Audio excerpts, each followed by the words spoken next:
అమరావతిని ఆపాలని చూస్తే ప్రజలే చీకొడతారని వైసీపీ నేతలకు మంత్రి నారాయణ స్ట్రాంగ్ వార్నింగ్ ఇచ్చారు. రాజధాని నిర్మాణ సమయంలో వర్షాలు వచ్చినా ఇబ్బంది లేకుండా ముందస్తు జాగ్రత్తలు తీసుకోవాలని అధికారులను ఆదేశించామని ఆయన తెలిపారు. రాజధానిలో నీరు కొండ వద్ద కొండవీటి వాగును నారాయణ పరిశీలించారు.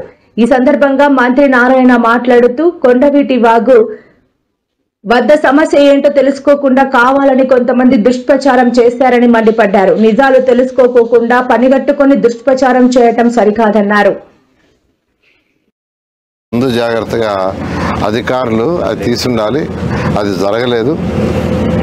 అందువల్ల యాక్చువల్గా ఈ చిన్న ఇబ్బంది వచ్చింది. అంతేగాని అమరావతి మునిగిపోద్ది, అది పోద్ది, ఇది పోద్ది అని అప్రచారం చేయటం తప్పు.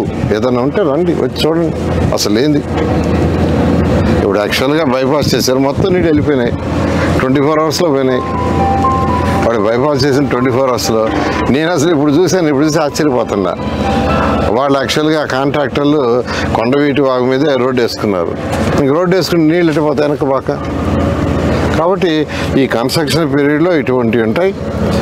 అందుకని ఇప్పుడు అధికారులు చెప్తున్నాను, మళ్ళీ ఫర్దర్గా వర్షాలు వచ్చినా ఇబ్బంది లేకుండా ముందు జాగ్రత్త తీసుకోమని నేను అందరికీ చెప్తున్నాను. అమరావతి క్యాపిటల్ సిటీ ఎవరెన్ని దుష్ప్రచారాలు చేసి ఆపాలనుకున్నది ఆగదు. అది ఆగే స్టేజ్ లేదు, దాటిపోయింది.